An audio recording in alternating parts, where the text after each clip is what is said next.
ऊर्जा राज्य मंत्री सोमेंद्र तोमर हमारे साथ मौजूद है। मेरठ दक्षिण विधानसभा से विधायक भी हैं और अरुण गोविल के प्रचार प्रसार में कड़ी मेहनत करते हुए नजर भी आए थे। कंधे से कंधा मिलाकर चल रहे थे अरुण गोविल जी के साथ।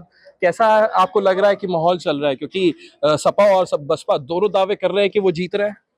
देखिए, भारतीय जनता पार्टी का कार्यकर्ता एक कार्यकर्ता के रूप में मेहनत करता है। हम लोग जो पार्टी नेतृत्व ने माननीय अरुण गोविल जी को यहाँ पर भेजा, जिन्होंने यहीं पर उनका जन्म हुआ और अपनी जन्मभूमि को कर्म भूमि बनाने के लिए वो यहाँ पर आए। पूरे मेरठ के देवतुल्य नागरिकों का आशीर्वाद उन्हें मिला है। हम लोग पूर्ण विश्वास के साथ कह सकते हैं कि मेरठ इस बार रिकॉर्ड बनाएगा।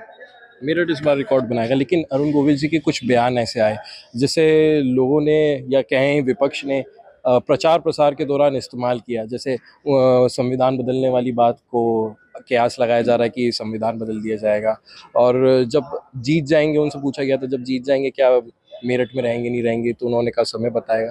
तो ऐसी चीज़ों को क्लियर कैसे करा जाएगा? देखिए, जब हमारे सबसे बड़े नेता देश के यशस्वी प्रधानमंत्री जी ने कहा कि संविधान के साथ किसी तरह का कोई छेड़खानी नहीं होगी, संविधान में किसी तरह का कोई बदलाव नहीं किया जाएगा, ये माननीय मोदी जी कह चुके हैं, तो उसके बाद कुछ नहीं बचता। और रही बात ये, अरुण गोविल जी ने स्पष्ट कहा है कि हम लोग ट्रैफिक के लिए यातायात सुविधा ठीक हो, यहाँ की मेरठ स्मार्ट सिटी बने, अभी और फैसिलिटीज की जो आवश्यकता है उन दिशा में हम लोग काम करेंगे। अरुण गोविल जी ने कई बार बोला है। मुख्यमंत्री जो सूबे के मुख्यमंत्री योगी आदित्यनाथ मेरठ में 4 बार आ चुके, दौरा करा और रोड शो भी करा, और इस बार ये देखने के लिए हम मिश्रित आबादी के बीच में गए हैं। कितनी इंपॉर्टेंट मान रहे हैं ये सीट को? देखिए, हमेशा हमारे पार्टी का वरिष्ठ नेतृत्व है, चाहे उसमें मोदी जी हों, चाहे योगी जी हों, हमारे प्रदेश अध्यक्ष हों, या जो भी हमारा नेतृत्व है, सभी लोग हम चुनाव को चुनाव के तरीके से लड़ते हैं और चुनाव में पूरी मेहनत की गई है। देवतुल्य जनता का आशीर्वाद भारतीय जनता पार्टी को मिल रहा है और मैंने पहले भी निवेदन किया कि हम रिकॉर्ड वोटों से इस सीट को जीतेंगे।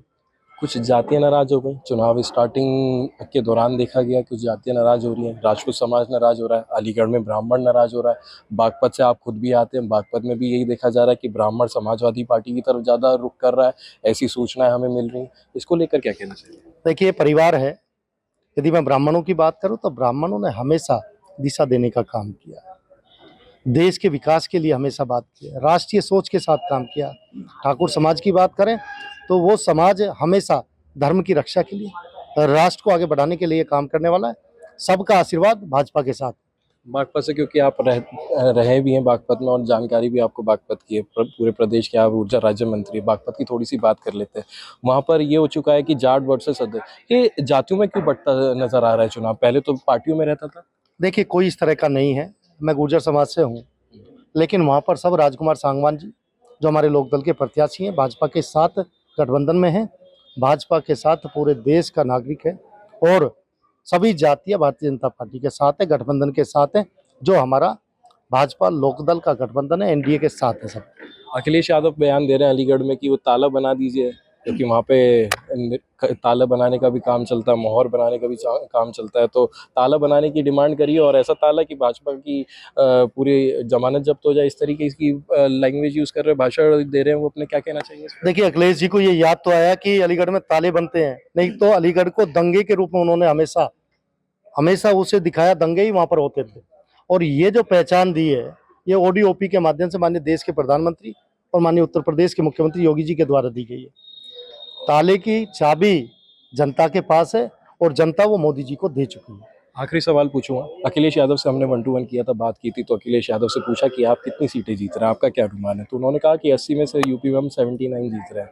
एक सीट पे उन्होंने असमंजस बताया कि उसमें फाइट है। हम मान रहे हैं कि वो बनारस की सीट होगी, क्योंकि नरेंद्र मोदी जो प्रधानमंत्री वहाँ से लड़ने जा रहे हैं। आपको क्या लग रहा है, क्या सीटों का आपको आकलन लग रहा है? 80 में से 80 का दावा है? देखिए, हम लोग की जिस तरह की तैयारी है और जिस तरह का आशीर्वाद उत्तर प्रदेश के देवतुल्य नागरिकों का है, हम पूरे विश्वास के साथ कह सकते हैं कि भारतीय जनता पार्टी 2024 के इस चुनाव में 80 में से 80 सीटें जीतेगी। जीतेगी अखिलेश यादव? 100% हम 80 में से 80 जीतेंगे और वो 0 पर रहेंगे। ठीक, बहुत बहुत शुक्रिया बात करने के लिए। तो हमारे साथ ऊर्जा राज्य मंत्री सोमेंद्र तोमर, जिनका कहना है कि अखिलेश यादव 0 पर रहने वाले हैं और भारतीय जनता पार्टी 80 में से 80 सीट जीतने वाली है। अनमोल शर्मा, टीवी 9 उत्तर प्रदेश, मेरठ।